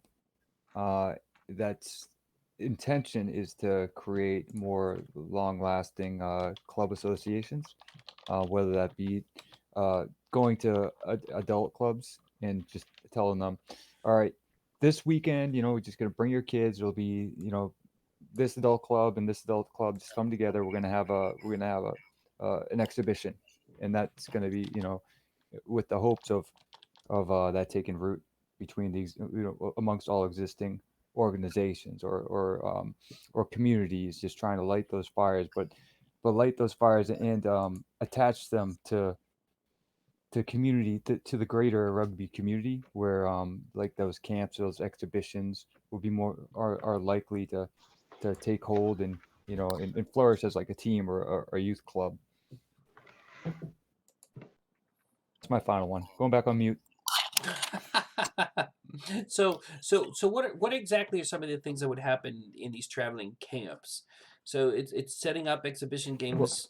Sorry, go ahead. Yeah, what I'd like to see, some kind of like advertising. So I'd like to see branding, SRO branding, advertising, using the strength that they have in the association they have with both the the greater rugby community. Just to have to bring new youth players into the game, and by that SRO bringing these exhibition games together, off-season games, or even just trying to bring exhibition teams in from existing clubs into existing jamborees, just trying to create more teams and attach them to the greater community, whether it's through adding them to existing games and existing seasons, or just talking to adult clubs where there's leadership, rugby leadership and knowledge already in place, where it's likely that there might be more interest in setting up a structure of a youth club. So just Oh, okay, I get a lot. So if I understand correctly, so put more effort into creating new clubs, and one way of doing that is through these traveling camps or these exhibitions where they're going to where they think that they can get new players, and setting up a game or a camp there to get more people, to get new kids into rugby, where there was not a team before. Am I so just like oversimplifying? Sorry, go yeah, ahead. so just getting teams together before if you get a team together, then that makes it more likely to get a club together, right? So if you have a whole association of people and they're able to get a team for, let's say, the Boys and Girls Club, or let's South Shore Anchors, right? And you bring them into a Maro Jamboree, or you set up another club team. So let's say South Shore Anchors versus the Boys and Girls Club, and you do that under the Maro banner, and you attach that to an existing season, and use that branding to kind of hopefully expand the game. Can I mention something? Absolutely, Daryl. Come on, jump in, buddy. Okay. So Sag, I think you're exactly on par with that. So when I was brought on as in Boston here, one of the first things Bill wanted to do was to create youth rugby clubs in the communities or at the schools where we had varsity rugby clubs. So I'll just take Needham for example. So in Needham, the goal was, we've got a varsity team there for both boys and girls. Let's create a club in that community, so that ultimately, if the kids started playing at elementary and then middle school, and then by the time they get to high school, they would have a varsity team to play for. And we would do that at every place where there was where there was an existing varsity team. So like I said, we have roughly 18 boys teams and 5 girls teams. So that was our idea. Now, we weren't very successful doing it. I'm not real sure why, but and usually, like, where there's a high school, there's a little bit of a cross, where a potential club might extend out to wherever that school is. So a lot of times kids would drive quite a bit of a ways to play for a club. So like for example, like I know the Wolfhounds would have some kids drive an hour because they wanted to play for the Wolfhounds. Maybe their dad played there or something. But we were hoping that if we could create a club in Needham or Milton or Lincoln Sudbury or Algonquin, to help create a youth rugby club in those, a youth rugby club in those areas, it would kind of feed to itself, and that hopefully the high school coach would be excited about it, the AD would be excited about it, PE teachers would be excited about it, because it's all going to filter into your high school club. Again, and that was a great initiative. I don't know why I did. Yeah, I mean, yeah, and now I don't know why it didn't work. Probably because we didn't really sit down and go over, what worked and what didn't work when we tried it at a certain school. But that was one of our ideas. Now to do that, it took. I mean, I was doing this full time, So I could go and visit a PE teacher during the day or a rec center during the day, and then run the program either by myself or recruit some kids to help me run it in the afternoon. So it took a lot of work. So it's where you have to get some resources and I know at one point Myra had a youth development officer. That would be exactly what a youth development officer would do. And it's Yep. maybe about 20 hours a week out of this person that could, and this is where you guys kind of talked about like helping create new youth clubs or new youth teams. To me, that's exactly what a youth development officer would do. And then maybe your Yeah. rugby development officer helps your existing clubs. Yeah, it'd be good too. So for example, so that rugby development officer or the youth, the development officer would try to create a team. They could, by creating a team to bring into, say, an existing season, they could, Yep. they could have the liability covered by Myro's nonprofit or a existing team. Cool. And yeah, just to get more teams involved, even if that teams just lasts for 3 games, how cool would that be, Yep. right? Just like as a flag team, you have the misfits come in and they all got different socks on, and that's Yep. their thing. I love And it. that's great. I forgot why. I forgot one of the reasons why our program didn't work. Because I was working for the national office, the big part of what they wanted me to do was to increase membership. Yeah. And so everything that I was doing had to be membership focused. So it was great that I could go and talk to a school and build a team around there. But if they didn't register with USA Rugby or in Myro, It then it didn't wasn't worth count. it. It didn't It count. didn't count. Yeah. Yeah, they were like, no, And we don't to- want this kids playing just for the sake of playing. They got to be members. Oh, And so that's Daryl, that one of the well, reasons why it didn't work. dude, that Well, makes that's me cry because that same model you Yeah. could use for putting together a select side that maybe just plays together for a particular tournament or gets pulled together to be able to play against another select side from the western half of Massachusetts or whatever. So you could use that. We talked about select side last show, and you could use that exact same model to bring a select side in and drive up the quality of rugby, or at least the commitment of rugby up. Yeah, that's a pity, man. I owe you a pint because that must have been incredibly frustrating. Or at least, sorry, please don't answer that because that's probably, sorry, I didn't mean to put you in a bad situation where you had to answer that question. So please don't answer that question.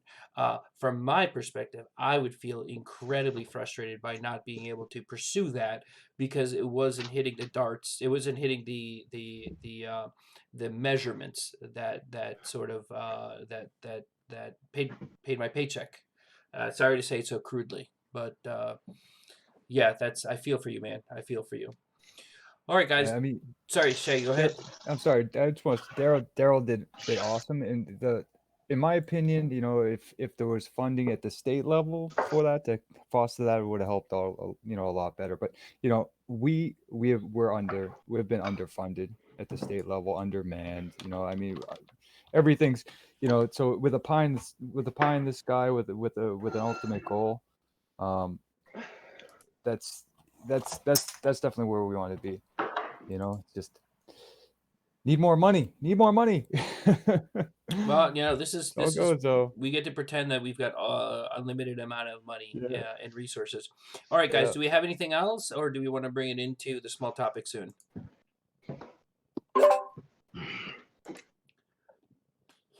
All right, if nobody has anything else, let's go ahead and bring it into the subtopic. And the subtopic really goes around what we heard earlier, and that is building community through a great web presence. And I think something that we build for ourselves in order for us to be able to sort of stay together and focus on what it is that we were going to do. We've decided to, just because of what's going on, open it up to everybody, and we got some great ideas for being able to help with that. So anybody want to bring up, discuss, give us some insight as to what our Discord server does and what you can find in there?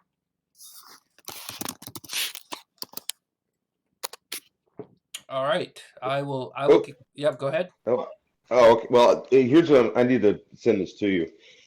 I've got together with Joe Sanchez in Worcester, Yep. and they were in the they were before everything went down. They were wanting to create a high school rugby team in Worcester, and I think the idea was that a couple of the schools would pool together to create one varsity program, so that they could compete in the MIAA. I think they were going to try to have a club team and then an MIAA team. Okay. So and what we were going to do was we wanted to have a web page, or not a web page, a Facebook page that would put information on this page to help parents, coaches, teachers, athletic directors, things like that. Because right now, if you wanted information about high school rugby, you would have to go to the MIAA, and if you go to the MIAA webpage, there's nothing on there. It's not a lot of information on there for a high school varsity team. Yep. And since Myro essentially turned that over to the MIAA is not really going to help you create a team. So we were hoping to, so what we just kind of launched this week was a Massachusetts high school rugby page on Facebook, and I'll send you the link. And hopefully it's going to be a place where high school clubs that are looking to get started, probably more specifically in the MIAA, but high school club as well, a place where they can get resources, share information for coaches, parents. I think would be a lot of help. Last summer when we had the RCT in Springfield, getting information to parents was extremely difficult. So we thought if we could create a page where parents could go to and get information, coaches could go to, or coach could send information about camps, maybe even a page where, as a high school varsity coach, I would get lots of letters from local colleges that had scholarship programs, and they had no way to get that information out to the coaches, because a lot of our MIAA coaches didn't want their email out there circulating. Yep. So it just kind of become a hub specifically for high school club and varsity, boys and girls, 15s and 7s, to kind of share information. So I'll send that to you. Yeah, put it And over. Yeah, put it in the show notes, and I'll Yeah. display it on screen. All right, so Yeah. I'll take a crack at what it is that we're trying to do. So, folks, what we've done is we've started a Discord server. If you don't know what it is, ask your kids who are remote learning right now. Chances are they've been on Discord for a long time to be able to play with their friends Minecraft, or are using it in school along with Zoom and other things. And so what we've done is, as part of, to be able to have fun and include in surviving COVID, we've put together a video challenge. So what I'm going to do is, this is going to be kind of difficult, but I'm going to try to go ahead and I'm going to share my screen. It's going to look really awful for a minute. Okay, and then if I do this right, okay, great. So those of you that are watching now are going to be watching later. This is the Discord server that we've set up. And what it does, it has a number of channels on the left. On the far left over here, these are all the Discord channels that I have, or individuals that have sent me messages. This is the Discord server right here, and these are the channels. These are the text channels that people will have access to, and there's also comms channels. So if I slide all the way down, you will notice that we have the on-air comms right here. This is a voice chat, and as I speak, you'll notice that my icon becomes visible. This is what you guys have been seeing through YouTube. But why do we do this? In the text channels at the top, we have a video challenge, and JJ started us out with Jaden, doing a kick, just practicing kicking. I'm going to go ahead and lower the volume on that. He was doing a little bit of ball handling. I think it was snowing that day. I'm going to go ahead and forward it, and he chose a tree. and you went ahead and just did a simple kick. And we just wanted to be able to sort of generate interest in rugby and just staying active in rugby. And threw out a challenge to everybody to just go ahead and, take your kid, give him a ball, give him a soccer ball, give him a rugby ball if you have a tennis ball, if you have nothing else, and just follow up this challenge of, in this case, it happens to be a kick. And here, look at this. I timed it perfectly so you can see the kick and hitting the tree. And very proud dad whooping and hollering about it. So go to Discord, you'll see it there. You can post your videos anywhere, but come to Discord to let people know that here's your kicking challenge. In addition to that, we have resources here. We were talking about coronavirus, and there's a chat here for corona insurance. Oh my goodness, some people got themselves very busy. JJ and Shaggy and other folks got themselves very, very busy in getting resources and getting information about insurance carriers that they've already approached and gotten other quotes or have information about. And then also watch parties. Something that we've been having a lot of fun with is Saturdays. Chris, you coordinate this. When is it? I hope I'm not getting you. It's been 7 o'clock on Saturday evening. Fantastic. Yep, here it says so right here. Follow that link. You get to watch rugby with the rest of us. Have a pint at home. Pretend you're out there having fun. Get your kids. This is actually designed for kids. So we are keeping this with a focus of younger folk watching sevens and staying, keeping the interest in rugby. So there's a lot of things that we're doing to keep things going here. Rugby 20, if you know, that's a AAA. That's a AAA title from on the Xbox. So this is a rugby video game on a console. Challenge each other, learn, ask questions, figure out how the game works, and we can start doing what the how many teams is it? The entire major MLR that's doing these games? Are they all participating in that? They're all playing. They did a full more draft and they're all playing, or is it just a couple? Because I know They were. Every one of them was playing. Unfortunately, the Free Jacks didn't make the cut for the playoffs here, so they're out now. But the rest of the MLR, or eight of the teams are still playing Rugby 20, and it's playoff season. So if anybody figures out how to challenge somebody, tell me, because I've started. I know how to tackle now.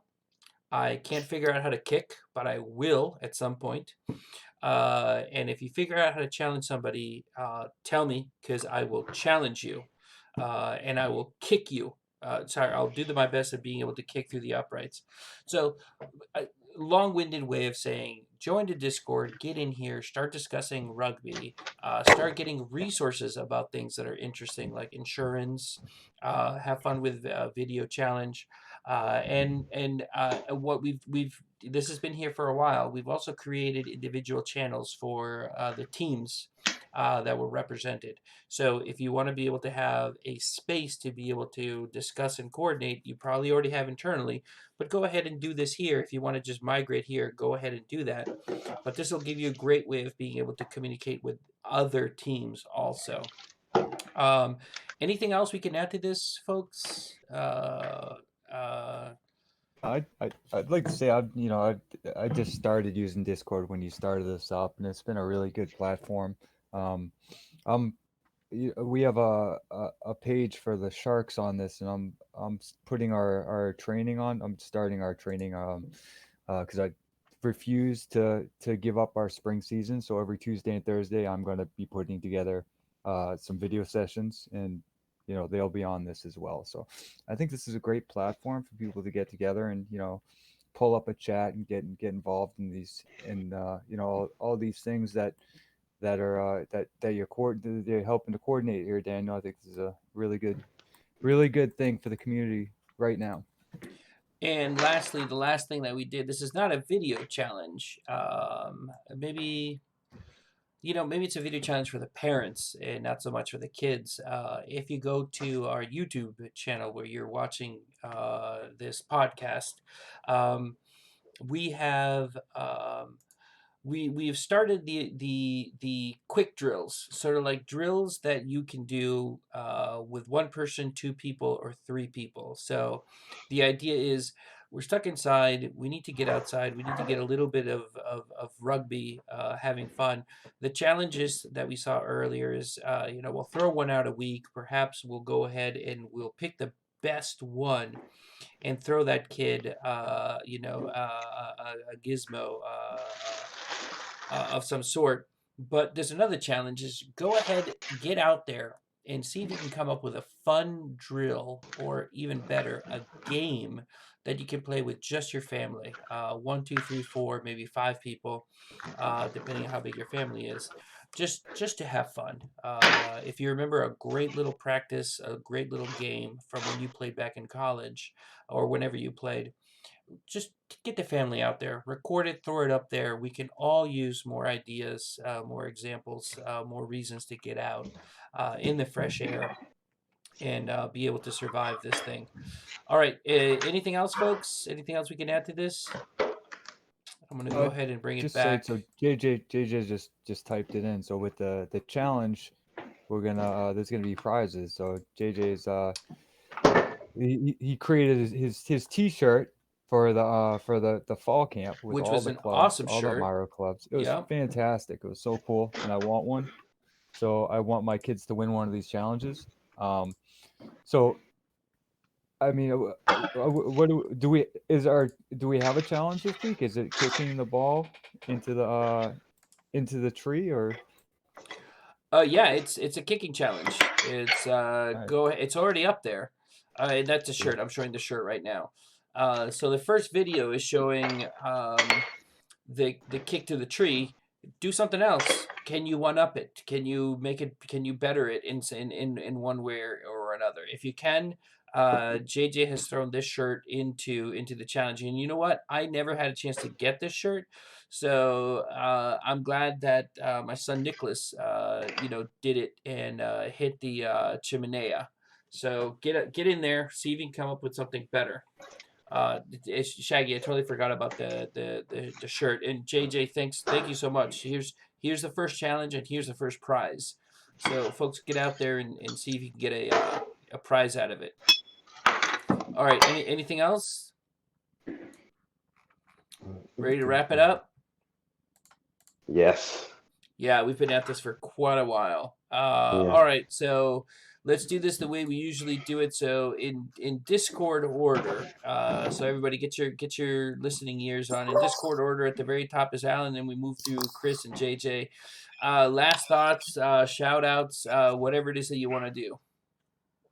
So Yeah, so shout outs. I was thinking, we always acknowledge, obviously, the people who are working in the hospitals and things like that around, COVID-19. But I really was, I'm working from home, and I see the Amazon guys drive up and down my drive like it's some form of highway. That they're here all the time delivering stuff we need. So it's a shout out to the guys who work for Amazon delivering, the guys who work in all the supermarkets, making sure there's food on the shelves, toilet paper for those people who didn't plan ahead.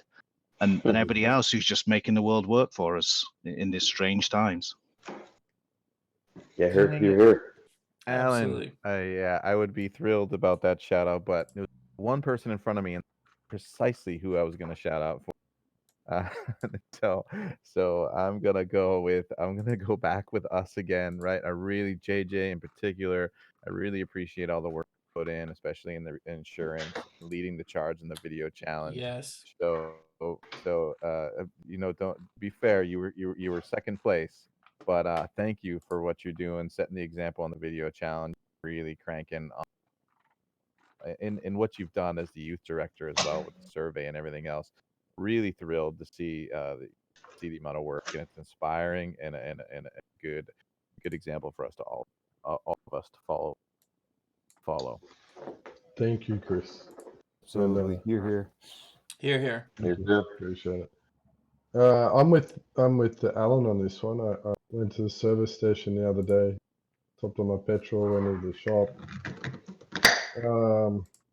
bought some gum, and said to the guy, "Thank you. Like, just thanks for being here." And he almost teared, and he said, like, it's really stressful. And Oh no one ever God. says thank you to me. Oh God. And it felt good for me to be able to say thank you. And I think it brought a little bit of, at least a little bit of joy to his day. So, and it was free. That's my shout out to my And it was local free. That's service station. fantastic. Thank you, JJ. All right, so it's my turn. So what I'm going to do, Daryl, I hope you've got your ears on. Daryl, I Yeah. hope you're near that microphone. So my shout out is going to go out to you, and that is for the fact that you started this Massachusetts high school rugby effort here. So this is you're taking your knowledge, your expertise, the work that you've done, and as we said earlier, as Alan said earlier, we are Myro. We can't point to the board and say, why aren't you doing what it is that we want you to do? And I'm sharing this on the screen right now. Can you tell us a little bit about this Massachusetts High School Rugby Facebook page that you started? Yeah. Can you hear me? I can hear you just fine. Okay. All right. Good. It was the brainchild of me and Joe Sanchez in Worcester, and when I had coached high school varsity, there was not a lot of information being passed out to coaches, parents, and players, because we felt under the MIAA, and so the MIAA doesn't really give two shits about rugby all that much. So I felt that, at one point when I would have time, I'd create something where we could spotlight our players. And I thought about it at the beginning of the season. I was going to have it up by the time the season got going, but it didn't work out that way. But I still wanted to get it up because I wanted to make a connection between high school kids playing high school varsity and then potentially playing club. That's really what we want them to do. We want them to not just play that one season of high school varsity. We want them to play some summer sevens or go to a clinic during the winter or the off season. So I just thought that this might be a good way to kind of get it started, get our varsity coaches kind of talking to each other, communicate with each other, and just kind of, it just kind of grow rugby that way. So I just thought I'd give it an effort, give it a shot, see how it goes, and we'll see what happens. Absolutely, definitely keep us posted on how all this works, and if you're going to spin off your own show, let us know. That is not going to happen. Well, It's not gonna. Absolutely, got it. All right, who's next? That would be. Is that me? Yeah, No. Daryl. Is it Daryl? Yep. Oh, I'll just kind of continue on with Navesh and Alan, saluting our COVID-19 heroes. I've been spending a lot of time on Facebook, and I created another little shout out just to our rugby heroes that are working on the front lines. And so there's been Amy Beth is a nurse. There was another coach, Laurie, who used to coach at Algonquin. She's a nurse. And then we did a couple of other ones of a lot of them have been Beantown players that are working on the front lines. I mean, and they're going to work every day. I talked to one of the girls, and she said she got issued one mask, and she had that same mask for like a week, and so she's got to sterilize it and clean it, and that's the only mask she gets. So it's so just like you guys, I wanted to shout out to our rugby heroes, and if you know of anybody who is working in rugby and they're on the front lines, like they're working in hospitals, or they're they're Lyft drivers, or they're doing something out there where they're potentially putting their lives at risk, and we'll spotlight them. Yeah.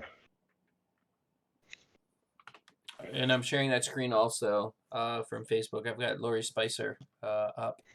Yeah. Little known fact, Lori Spicer's father, Dr. Spicer, was the principal of my grade school. Oh. Yes. All right. So sorry. Keep going. Who's up? Sorry. You're done, Daryl? Yeah. All right. Paul, you with us? Yes, sir. Just about. So this is new to me, so I think I get it, but I want to give a shout out to all the kids, right? Because I'm not taking away from the frontline workers, EMS, all the people, doing the things that are making all the cogs turning to keep it going. But I want to give a shout out to the kid who, let's face it, this is probably we kind of get our heads around this, and I know most of our kids do, but yet it's hard for them, right? They're looking out the window. They can't they know some kids aren't really adhering to the rules, so they're hearing about this on their online channels, and it's frustrating for them. And my heart breaks for them because it's tough. Now the weather's getting better. They want to get out and play rugby. So it's a shout out to them because I think they're holding up really well, and I want to just kind of for us to think about that. I know this is why we're doing all of this, but it's worthy of mentioning. And secondly, just to Daniel, I think you started this as your brainchild, and I know that you just lit the flame, but big congratulations. It's great, and I'm going to give you the heads up for that as well. So thank you. It's a lot of fun, isn't it? Hear, hear. It's a lot of fun. All right, who's up? Hi, it's Sean here. Can you hear me? Yeah, absolutely, Sean. Keep going. Good. I just want to apologize for not interjecting this week. Unfortunately, it's not my my topic, so I just sat back, listened, and actually I learned a lot. But I promise I will participate in any item in the future that I do understand and can speak to, as I did last week. But as somebody told me once, if you've got nothing good to say or nothing, just keep your mouth shut and listen. Sean, and you know what? I think you just put your finger on a big piece about why we're doing this, right? So it's great to be able to have people share knowledge, but that knowledge that's being shared doesn't mean anything if there's not anybody out there to be able to take that in. So, Sean, you did exactly what we're trying to do here. We're hanging out at the pub. We're discussing a topic. It's not loud. We can have the best drink and the best seat in the house. And we can learn from one another. So you just put your finger exactly. So if anything, you're probably the most valuable person here tonight because you took away, you learned more from this than any of us, loudmouths like myself that just can't stop talking. So, Sean, here's okay. to you, man. Absolutely. And you know what? I knew that exact same refrain. I knew that exact same thing I heard back in the day, and that is, what is it? It's better to sit quietly and look dumb than open your mouth and remove all doubt. Exactly. And just reiterate everybody else's, big shout out to everybody in the front line.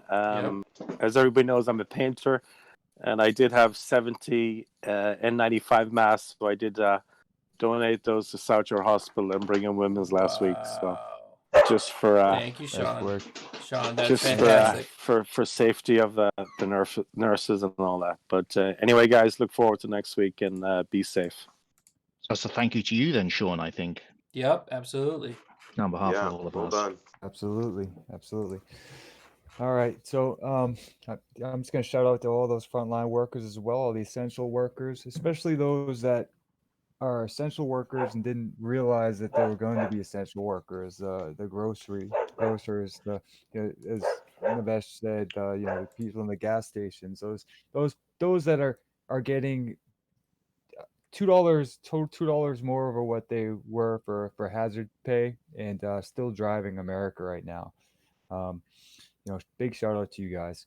And also shout out, we got to echo Paul as well. Can't forget about the kids. These guys, for those kids that need to get out there, again, I haven't given up on training. Training did begin for the Sharks today. It's up to those kids, and a big shout out to all the parents who have deputized into coaches for the entire spring season. They're now Saints, every single one of them, and we got to keep you on so you can create some new clubs when this is all over. Love you, Shaggy. Absolutely, Shaggy. Thank you for keeping the dream alive. Deputized. That's exactly right. I love that. All right, guys, that's the end of the order. Thank you, all of you, and thank you for the people that are listening to this and perhaps gleaming a little bit of knowledge, or at least getting a kick out of me talking myself into a corner and having these guys have to save me. So from all of us, thank you very much, and have a good night. We'll see you next week. Bye-bye.